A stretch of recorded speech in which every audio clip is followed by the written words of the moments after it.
Hi everyone, welcome back. It's our day 3 of mini-series and I'm so thankful to still have you here, to learn with you, to grow with you. And again, I'm your host, Lou Soriano, and we are back for another episode, and today we'll talk about comparing yourself to others. Again, not that I'm expert about the topics I'm trying to discuss, hindi po.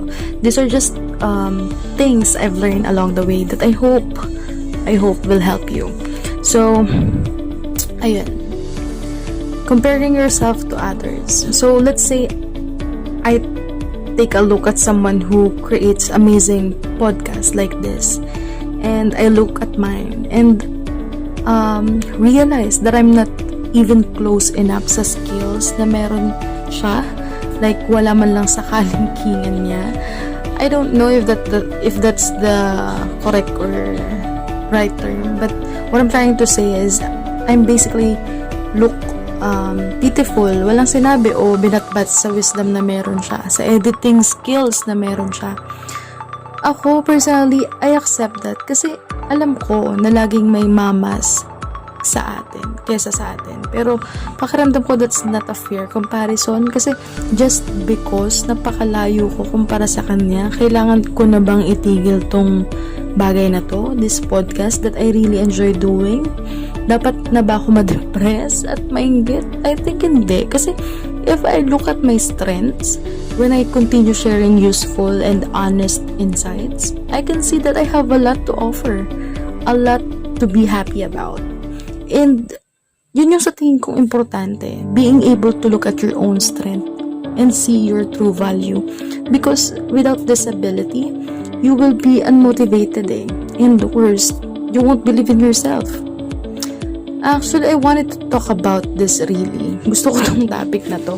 Kasi, I think it's natural to compare ourselves to others. Pero what I've noticed is, it often makes us unhappy even if we have enough and should be happy with what we have. My quick advice for this, siguro number 1 is be okay with imperfection. No one is perfect. Intellectually, alam natin yan. We all know that.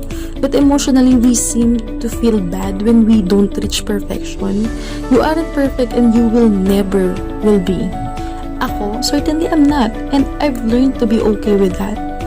Oo, ando na tayo. We need to keep trying to improve, to better ourselves. But don't think you'll ever be the perfect person. If you look at it in a different way, that imperfection is what makes you who you are. You already are perfect actually. And second, siguro try to be aware when you are starting to compare yourself to others. Kasi once na develop mo yung awareness na yun, subukan mo tong trick na to. Stop yourself, sabihin mo sa sarili mo, tigilan mo yan, and then start thinking about all the things you do have, the things you love, the people you have, the blessings that life has given you. Make this a regular practice, sanayan mo yung sarili mo na ganun, and you'll start to be happier. You'll start to be happier. And also, focus ka lang sa journey mo. Don't focus on how you rank in comparison to others. Lagi natin naririnig yan. Life is not a competition. It's a journey. Gas-gas na yan. Which is true. We are all on a journey to find something, to become something, to learn, to create. That journey has nothing to do with how well other people are doing or kung anong meron sila. Kasi if you always want what others have, you will never have enough. Alam mo yun? You will always want more. Oo, that's an endless cycle. And it will never lead to happiness. No matter how many clothes you buy, no matter how many houses you own, no matter how many fancy cars you acquire, you'll never have enough. Instead, learn to realize that what you have is already enough. If you have shelter over your head, food on the table, clothes on your back, and people who love you, you are blessed. You have enough. And let's admit that. All of us listening to this podcast, we have more than that. Be good with that and you'll find contentment rather than makipagkompetensya ka kung si ganito ba o si ganyan is better or worse than you. think about what you can learn from them. Yun yung viewing people as role models instead of your competition. Acknowledge mo na, other people have a different skills than you, or that they have knowledge that could benefit you, then you'll be intent on learning from them. Hindi para kaawaan mo sarili mo compared to them.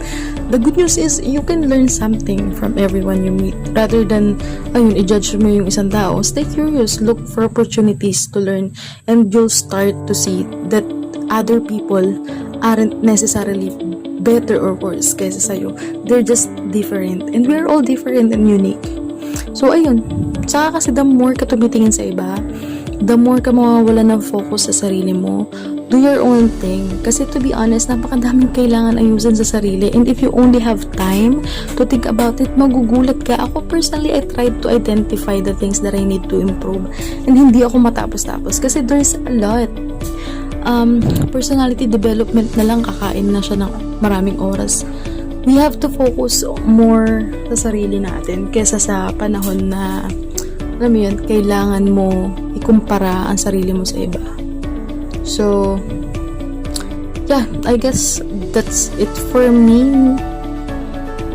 ngayon. Again, thank you for staying, for listening, and see you on our next episode, which is my day 4. So this is a week, right? 7 topics. So I'm hoping that still stick listening to this kind of podcast na sinasabi nila. But I'm really happy. I'm really happy that I'm doing this for myself. So, again, thanks for listening.